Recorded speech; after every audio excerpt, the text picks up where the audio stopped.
Hi, my name is Swapnil Karkare and here's your monthly economic and finance wrap for March 2025. Here's what happened with global markets in March 2025. Not only did Nifty 50 rose by 6%, Brazil, Russia and Mexico too had a good time. But European and American markets along with Taiwan, Korea and Japan, most advanced countries, saw some correction. In India, except for tech sector, all other sectoral indices rose. Power, capital goods, infrastructure, metals and PSUs led the way. Crude oil rose 1.5%, but gas prices nosedived. Within metals, copper rose 12%, touching an all-time high thanks to tariff threats and China's stimulus. Similarly, silver and gold prices shot up by 7 to 8% in March, but steel prices fell off due to tariffs. In agricultural commodities, cotton, sugar, lumber, wool rose, while orange juice, milk, rubber, tea, and sunflower oil prices declined. Political chaos in Turkey pushed up bond yields to 31%, up by 6% just in March. Some European countries saw 20 to 30 basis points rise in their bond yields, but Russian and Indian 10-year government bond yields have declined. In India, it was partly due to rate cuts and partly due to FII's sell-off. That's your quick market wrap for March 2025. Now, the top stories. Elon Musk and his companies are making big headlines in India this month. First, Starlink has partnered with Airtel and Jio to bring satellite internet to remote India. But it could be 7 to 18 times more expensive than current broadband rates. Plus, a one-time hardware fee could cost 20 to 30,000 rupees.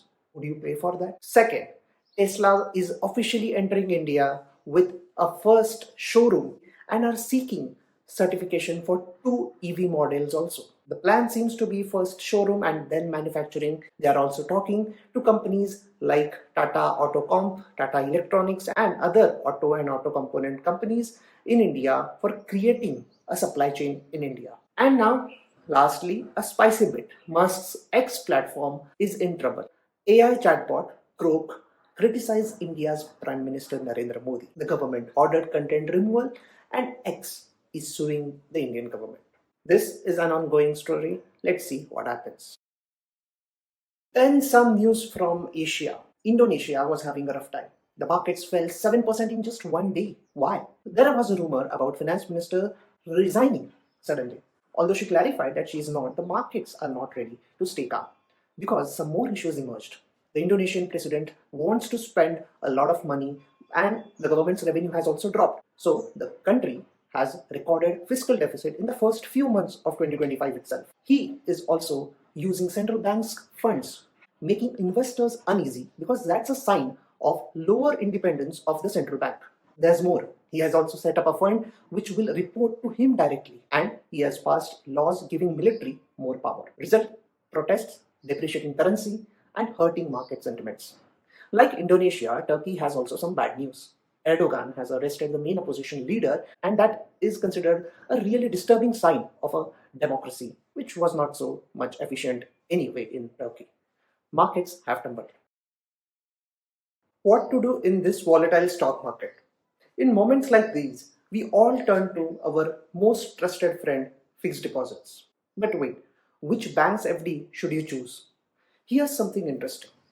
You would think private banks always pay higher interest rates. But in January 2025, nationalized banks paid 0.23% more interest rate than private banks on average. Why? Because everyone is literally fighting for our deposits. So before you start FD, compare interest rates. Don't just go to your regular bank. And yes, there's one bonus tip for you. India's inflation rate is down and RBI may soon cut interest rates in the April meeting. That means FD rates will fall soon. What are you waiting for? Grab this opportunity. Modi and Trump shook hands on a big trade deal last month and things are already changing. India has slashed customs duty on many industrial raw materials and intermediary goods. Elon Musk's Tesla and Starlink and Eli Lilly's weight loss medicine will soon come to India. Then Trump Tower is launching a 2,500 crore rupees commercial project in Pune. Then, India has also scrapped 6% tax on digital ads, which will benefit companies like Google. Cryptocurrency exchange Coinbase is also entering India once again, and Ford is also planning to make a comeback. A top US government team is scheduled to come to India for discussing many trade related matters. This is just a beginning and we will keep a track. The trade deal will be more beneficial for US right now, but hopefully we might see something good for Indian companies too. That's it for today's market wrap of March 2025. If you like it, hit the like button, subscribe to the channel, and follow me on Instagram, Twitter, and LinkedIn for more updates on economics and finance.